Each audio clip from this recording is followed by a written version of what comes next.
நாட்களில் ஊழியக்காரர்களிடத்தில் நியாயத்தீர்ப்பு தொடங்கி கொண்டிருக்கிறது. மறைவிடத்திலே விபச்சாரம் செய்து கொண்டிருக்கிறாங்க. வெளிப்பிரகாரம் ஆண்டவர் கொண்டு வந்து கொண்டிருக்கிறார்.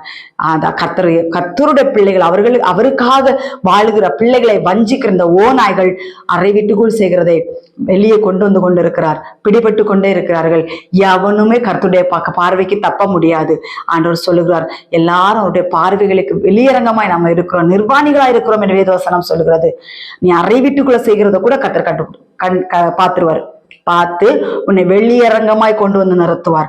பல தடவை எச்சரிப்பு கொடுப்பார். கேட்காத பட்சத்தில் இப்படிப்பட்ட அருவறுப்புகளை செய்கிற பொல்லாத ஓநாய்க பிடிபட்டு கொண்டிருக்கிறது.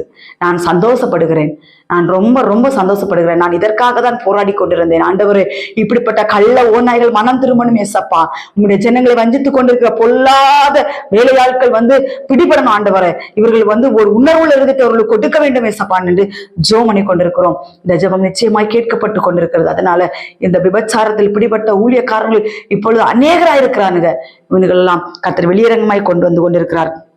அதனால நாம இவங்களுக்கெல்லாம் நியாய தீர்ப்பு இல்லையே என்று சொல்லி வருத்தப்பட வேண்டாம். அறுப்பு மட்டும் வளர விட்டு கொண்டிருக்கிறார். அறுப்பு மட்டும் வளர விடு என்று சொன்ன கர்த்தர் வளர விட்டு கொண்டிருக்கிறார். அந்த களைகளை பிடுங்கக்கூடிய காலம் எல்லாம் நெருங்கி விட்டது. களைகளை பிடுங்க போகிறார். ஒரு நிமிஷம் ஆகாது களைகளை பிடுங்கி தள்ளுறதுக்கு.